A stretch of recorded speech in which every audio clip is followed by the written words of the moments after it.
आए।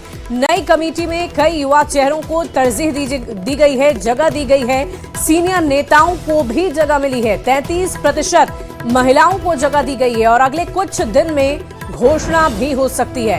नितिन नवीन के पटना पहुंचते ही मुहर लगेगी। उपाध्यक्ष मंत्री से लेकर मीडिया पैनल में बहुत बड़ा बदलाव होने वाला है और अभी तक सम्राट चौधरी की बनाई कमेटी ही काम कर रही है। दिलीप जायसवाल के प्रदेश अध्यक्ष रहते चुनाव के कारण कमेटी नहीं बन पाई थी, लेकिन अब कमेटी का गठन हो गया है। ये बड़ी खबर आपको बता रहे हैं। बिहार बीजेपी की नई कमेटी बनकर तैयार हो गई है। बन जाएगा तो आप लोग को पता चलेगा जल्दी। और क्या इस पर खास लगेगा कि जैसे युवाओं को भी इसमें बड़ी जगह? जब हमारे राष्ट्रीय अध्यक्ष 45 वर्ष के हैं, जिस साल भारतीय जनता पार्टी का गठन हुआ उसी साल हमारे राष्ट्रीय अध्यक्ष जी का भी जन्म हुआ है, तो निश्चित रूप से जो राष्ट्रीय अध्यक्ष हमारे इतने युवा हैं, तो भारतीय जनता पार्टी तो युवाओं को प्राथमिकता देती है। और इस बार के कॉम्बिनेशन क्या जो पुराने जो चेहरे हैं, जो जिनके पास पहले से अनुभव है, उन चेहरों को भी मैंने बताया ना, जब बन जाएगा, जब सब लोग बैठ के कर लेंगे तब बताएंगे, आपको पता चलेगा। महिलाओं को लेकर के भूमिका पर बड़े उठ रहे कि हाँ 33% जो है लगातार आरक्षण की मांग की जा रही है। इस नई कमेटी में भी महिलाओं की एकमात्र भारतीय जनता पार्टी ही देश में है जो महिलाओं को संगठन में 33% आरक्षण देती है। जब से भारतीय जनता पार्टी का हुआ, माननीय प्रधानमंत्री जी की जो सोच है महिलाओं को आगे बढ़ाया जाए, वो तो अभी अगर महिलाओं का संशोधन विधेयक पास हो जाता तो आज बिहार विधानसभा में 29 माननीय विधायक का है। और देखिए, विश्वास मत हासिल करने के बाद बिहार की सियासी निगाहें टिकी हुई है सम्राट मंत्रिमंडल के विस्तार पर। सम्राट चौधरी अपने मंत्रिमंडल का विस्तार कब करते हैं?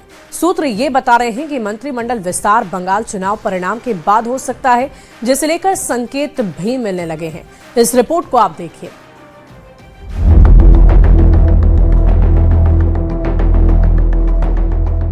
15 अप्रैल 2026 बिहार में नई सरकार का गठन हुआ। सम्राट चौधरी बिहार के मुख्यमंत्री बने। 24 अप्रैल 2026 सम्राट सरकार ने बिहार विधानसभा में बहुमत साबित कर दिया। अब जो सबसे बड़ा सवाल है, सियासी गलियारे में तैर रहा है, वो ये है कि कब होगा सम्राट मंत्रिमंडल का विस्तार। कुछ दिनों पहले तक ये चर्चा थी कि इस महीने की आखिर में मंत्रिमंडल का विस्तार कर लिया जाएगा, लेकिन सम्राट कैबिनेट की दूसरी बैठक 29 अप्रैल को है। इसकी वजह से इस महीने मंत्रिमंडल का विस्तार संभव नहीं लगता, क्योंकि उतनी ज्यादा सुगबुगाहट दिख नहीं रही। इसके पीछे वजह ये है कि बीजेपी पूरी ताकत के साथ बंगाल चुनाव में लगी है, यानी जो भी होगा वो मई के महीने में ही संभव है। ये तो माननीय मुख्यमंत्री जी का विशेषाधिकार है, लेकिन जल्द ही मुझे लगता है माननीय मुख्यमंत्री हैं, 2 उप मुख्यमंत्री हैं, तो जल्द ही कैबिनेट की जो है, मुझे ऐसा लगता है कि जल्द ही कैबिनेट का पुनर्गठन होगा, ऐसा मुझे लगता है। अगर बात मंत्रिमंडल की तस्वीर की करें तो जेडीयू की तस्वीर साफ दिख रही है। नीतीश मंत्रिमंडल के अधिकांश मंत्री रिपीट हो सकते हैं। जेडीयू कोटे के बाकी बचे मंत्री पद पर जरूर 3-4 नए चेहरे देखने को मिल सकते हैं, जो टीम निशांत के हिस्से हो सकती है। हालांकि जेडीयू के नेता कहते हैं कि मंत्री कौन बनेगा ये नीतीश कुमार तय करेंगे। फोकस जरूर युवाओं और महिलाओं पर होगा। पार्टी के शीर्ष नेतृत्व और पार्टी के राष्ट्रीय अध्यक्ष आदरणीय नीतीश कुमार जी अपने स्तर से इस तरह के फैसले लेते रहे हैं और उन्हीं के स्तर पर ये तमाम चीजों को अंतिम रूप दिया जाएगा। जाहिर सी बात है कि जेडीयू में फेरबदल की गुंजाइश कम है, लेकिन बीजेपी में बदलाव की चर्चा ज्यादा है।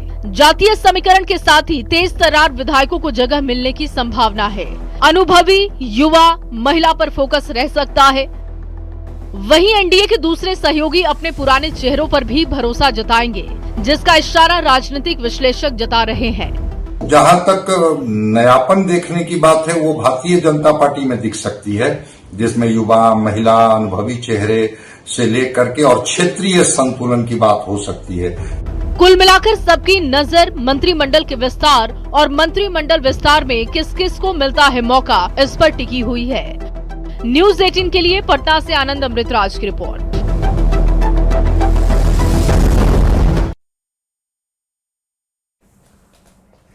और इस बीच सियासी गलियारे से एक बहुत बड़ी खबर आ रही है। निशांत की यात्रा से जुड़ी बड़ी खबर। निशांत कुमार की यात्रा का नाम सद्भावना यात्रा होगा।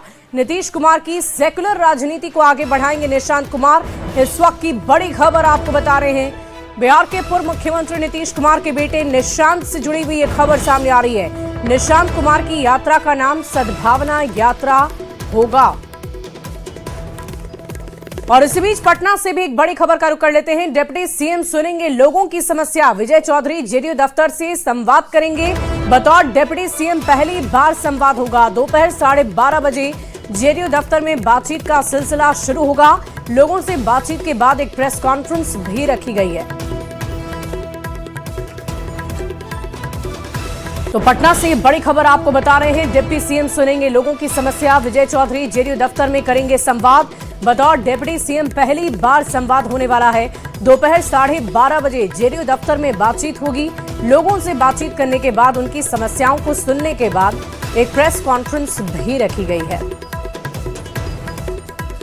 और आइए अब आपको एक सावधान कर देने वाली खबर दिखाते हैं। ये खबर देखना आपके लिए बेहद जरूरी है, क्योंकि अगर बैंक में आपके पैसे हैं तो आपकी मेहनत की कमाई पर डाका आराम से डाला जा सकता है। पूर्णिया में कुछ ऐसा ही मामला सामने आया है, जहां रौटा थाना के शीशा बाड़ी गांव में करीब 300 लोगों के खाते से 3 करोड़ रुपए निकाल लिए गए और उन्हें पता तक नहीं चला। सीएसपी संचालक और बैंक कर्मियों पर 3 करोड़ रुपए निकालने के आरोप लगे हैं। अब तक कुल 278 महिलाओं के खाते से करीबन 3 करोड़ रुपए निकाल लिए गए। एक महिला का तो कहना है कि उसके सेंट्रल बैंक के खाते से 14,57,000 रुपए निकल गए हैं और पैसे निकाले जाने के बाद सैकड़ों आक्रोशित लोगों ने सेंट्रल बैंक के पास बहादुरगंज बायसी स्टेट हाईवे को जाम कर जबरदस्त हंगामा किया। लोगों का यह आरोप है कि गांव के सीएसपी संचालक जुबैर आलम, उनका पुत्र इंतजार आलम, रौटा सेंट्रल बैंक के मैनेजर रमन महतो और अन्य बैंक कर्मियों ने मिलकर सैकड़ों लोगों के खाते से करोड़ों रुपए की निकासी कर ली है। जब उन्होंने शिकायत की तो कोई सुनवाई ही नहीं हुई। सीएसपी संचालक सेंटर में ताला लगाकर मौके से फरार हो गया है। तो आप समझिए कितना बड़ा ये ठगी का मामला है। इंतजार नाम है उसका, बेटा का नाम। हम लोग का रुपया लेके भाग गए हैं। कहा है कि हम लोग का कोई कार्रवाई नहीं करता है। और मैनेजर साहब भी सेंट्रल बैंक के में सो के रहता है, नहीं तो चौकीदार, नहीं तो पुलिस, नहीं तो बड़ा बाबू एफआईआर भी किए थे। हाँ किए थे, लेकिन कुछ नहीं किया।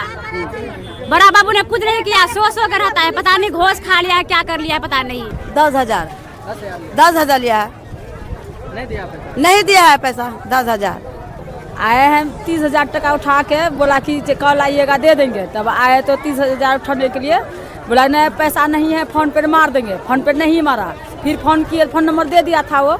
तो फोन पे की फोन किए तो बोला कि दीदी अभी नहीं जा रहा है फोन पे में, अब आइए कल ही दे देंगे। कल आए तो ताला लगा हुआ था। 15 रोज से आज परेशानी है। थाना में भी गए, थाना वाला जो है हम लोग को कोई कानून कार्रवाई नहीं करता है।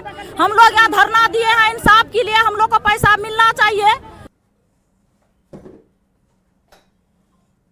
और न्यूज 18 पूछता है सवाल, आखिर करोड़ों की निकासी कैसे हुई? बिना बताए खाते से आखिर कैसे पैसे निकाल लिए गए? ये एक बड़ा सवाल है। आखिर आम लोगों के पैसे को ऐसे कैसे लूट लिया गया? मेहनत की कमाई के लुटेरों पर एक्शन कब लिया जाएगा? ये एक बहुत बड़ा सवाल है। ये एक बैंक का मामला है या पूरे बिहार में नेक्सस चल रहा है? इसकी भी पड़ताल करनी जरूरी है। और शिकायत करने पर भी एक्शन आखिर क्यों नहीं लिया गया? ये एक और बड़ा सवाल। और देखिए इस पूरी खबर की अधिक जानकारी के साथ पूर्णिया से न्यूज 18 संवाददाता कुमार प्रवीण हमारे साथ फोन लाइन पर जुड़ रहे हैं। प्रवीण, क्या जानकारी है आपके पास? कितना बड़ा ये मामला है ठगी का, और साथ ही साथ पैसों की निकासी जब हुई तो क्या लोगों को उस दौरान पता नहीं चल पाया उनके पैसे निकल गए थे? जी बिल्कुल, ये पूर्णिया के रौटा थाना के सेंट्रल बैंक के सीएसपी का मामला है। और जो पीड़ित पक्ष है, कुल 278 आदमी के नाम से एक शुभांगी बेगम है, उन्होंने आवेदन दिए है रौटा थाना में। और कल इस लेके लोगों ने रोड जाम किया था, हंगामा किया था सेंट्रल बैंक के पास। और उन लोगों का सीधा आरोप है कि जो सीएसपी संचालक हैं, सीएसपी संचालक मंजर आलम, उनका बेटा और जो बैंक मैनेजर है रमन महतो। बवाल हुआ, ये जो तस्वीरें हम देख रहे हैं बवाल के बाद पुलिस ने क्या एक्शन लिया अब तक? क्या जो बैंक कर्मी थे उनके खिलाफ कोई एक्शन लिया गया?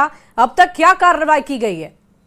क्योंकि कल काफी बवाल हुआ और पहली बार ये मामला पुलिस के सामने आया, तो पहले तो पुलिस ने लोगों को आश्वासन देकर जाम तुड़वाया। उसके बाद फिर रात में लोगों ने एक आवेदन दिया है थाना में, और थाना प्रभारी से भी हमारी बात हुई थी और उन्होंने कहा है कि अभी आवेदन मिला है और इसकी वे लोग जांच कर रहे हैं, पूछताछ करेंगे, और जो चाहे अगर साइबर का मामला होगा तो साइबर थाना इसको भेजा जाएगा या इसकी तह तक जाएंगे, और अगर आरोपी निकला तो फिर उस पर कड़ी कार्रवाई होगी। फिलहाल प्राथमिकी दर्ज कर ली गई है रौटा थाना में, और जो बैंक मैनेजर हैं अभी क्या स्थिति है प्रवीण? क्या अभी भी लोगों की तरफ से हंगामा किया जा रहा है बैंक के आसपास? नहीं, लोगों की भीड़ अभी भी जमा है? नहीं, अभी शांत है। अभी चूंकि पुलिस के आश्वासन के बाद और प्राथमिकी दर्ज होने के बाद अभी मामला शांत है, लेकिन लोगों में इस तरह का ये है कि उनका जो जिंदगी भर का गाड़ी कमाई था वो पैसा लूट लिया गया। एक बड़ा मामला है प्रवीण, और देखने वाली बात होगी कि इस मामले में और क्या बड़े खुलासे होते हैं।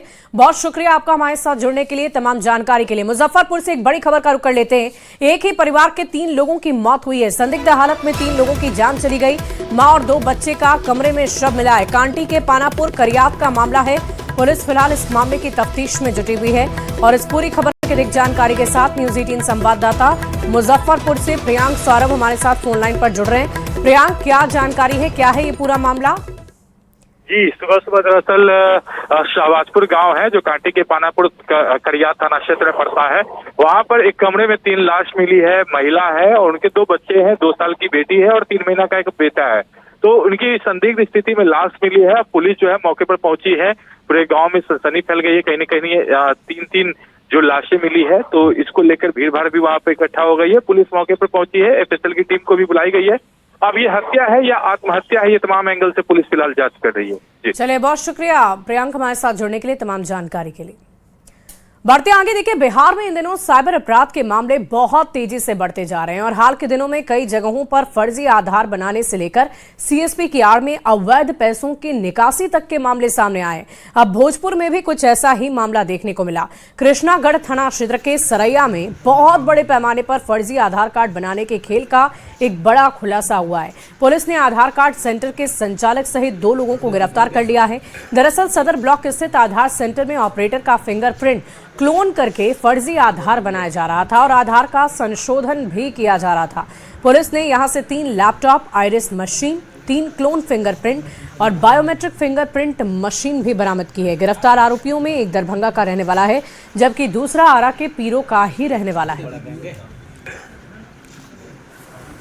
तो उनका जो ऑपरेटर्स जो रजिस्टर्ड हैं, उनका जो यूजर नेम, पासवर्ड और फिंगरप्रिंट होता है, वो यह रहा था कि उनके जो भी रजिस्टर्ड ऑपरेटर्स हैं, उनका यूजर नेम, पासवर्ड और फिंगरप्रिंट्स को क्लोन करके आईडी किसी और जगह पर चल रहा था, और उससे अनाधिकृत तौर से फर्जी आधार कार्ड भी बनाया जा रहा था, और आधार के सभी सुरक्षा मानकों को बाईपास करते हुए, फिंगरप्रिंट को क्लोन करते हुए बिहार के विभिन्न जिलों में अवैध रूप से आधार बन भी रहा था एवं उसमें संशोधन भी हो रहा था। और आइए अब आपको ये बताते हैं कि फर्जी आधार गिरोह से आपको कैसे सावधान रहने की जरूरत है। देखिए, सबसे पहले तो आपको सिर्फ और सिर्फ रजिस्टर्ड अधिकृत केंद्र पर ही जाकर आधार कार्ड बनवाना है। किसी भी अनजान व्यक्ति को अपना फिंगरप्रिंट या फिर ओटीपी आपको नहीं देना है। आधार अपडेट सुधार के लिए खुद वहां पर मौजूद रहे। ऑनलाइन सेवाओं के लिए केवल आधिकारिक वेबसाइट का ही इस्तेमाल करें। संदिग्ध कॉल या ऑफर से आपको दूर रहने की जरूरत है। निजी जानकारी साझा नहीं करनी है। आधार स्टेटस और हिस्ट्री समय समय पर आप जरूर चेक करते रहें। किसी भी गड़बड़ी पर आपको तुरंत पुलिस को सूचना देनी है या साइबर सेल में शिकायत जरूर करनी है। दस्तावेज और बायोमेट्रिक डेटा की गोपनीयता हमेशा बनाकर रखनी है। बायोमेट्रिक लॉक फीचर ऑन रखें। पब्लिक कंप्यूटर पर आधार से जुड़े काम करने से आप जरूर बचें। क्योंकि इससे आपके सारे जो पर्सनल डेटा हैं वो लीक हो सकते हैं और कोई किसी बड़ी ठगी का शिकार आप भविष्य में हो सकते हैं। इन बातों का आपको जरूर ख्याल रखना है। बढ़ते आगे, मोतिहारी से एक बड़ी खबर आ रही है। क्लासरूम में चिकन पार्टी की गई है। शिक्षकों ने चिकन की पार्टी की है। चिकन पार्टी का वीडियो बहुत तेजी से वायरल हो रहा है। आदापुर के ऊंचीडी स्कूल की घटना बताई जा रही है। इस वक्त की बड़ी खबर आपको बता रहे हैं। पटना के फुलवारी शरीफ से एक सनसनीखेज मामला सामने आया है और ये क्लासरूम में चिकन पार्टी की तस्वीरें सामने आई है। और मोतिहारी से बड़ी खबर आपको बता रहे हैं, जहां शिक्षकों ने चिकन पार्टी की है। चिकन पार्टी का वीडियो सोशल मीडिया पर बहुत तेजी से वायरल हो रहा है। और इस पूरी खबर के लिए जानकारी के साथ न्यूज 18 संवाददाता मोतिहारी से अवनीश हमारे साथ फोन लाइन पर जुड़ रहे हैं। अवनीश, क्या जानकारी है इस वायरल वीडियो के संदर्भ में? शिक्षक मंदिर लगातार संसार हो रहा है और शिक्षकों के द्वारा इस तरह की करतूत सामने आई है। और एक बार फिर शिक्षक जो है चिकन पार्टी करते नजर आए हैं।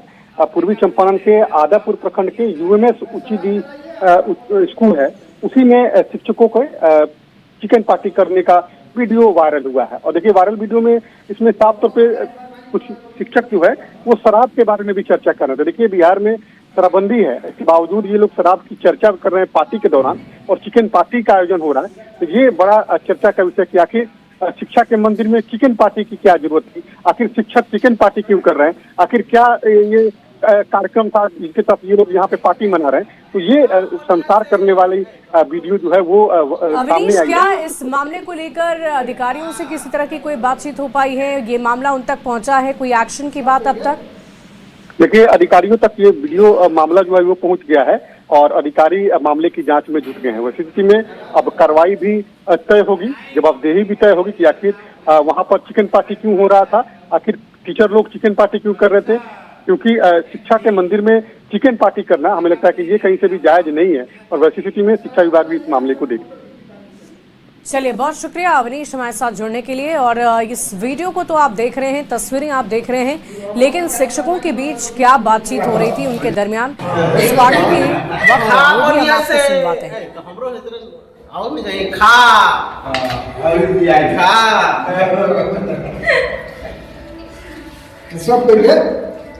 वीडियो होता है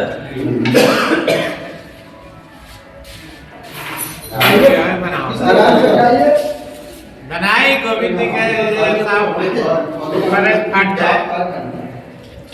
गोविंद साहब।